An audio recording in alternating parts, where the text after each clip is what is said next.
We're going to show you what's inside the box. So this is easy, you know, if you don't want to build one, if you don't want to go to Lowe's or Home Depot to buy wood, to buy the mesh and get screw and all that stuff, you could just get one of these.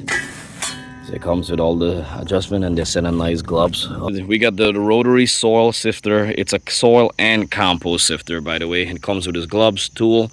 Took about 10 minutes to assemble. You dump all your old soil in here that you're gonna reuse, and what you do is just turn this around like this, and look, see that? It just comes right out from the bottom, and basically leaving all your bricks, leaving all your stones and wood chips and all that, and giving you, look at that, soft, no crumble up, no stick together. It's just loose, soft.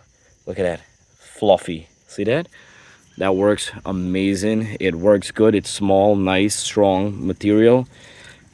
Product Zone highly recommend this. You have to get this. If you're a gardener, this is something you need. Check in the description box for price and detail. Don't forget to subscribe for more upcoming videos on Product Zone. Subscribe.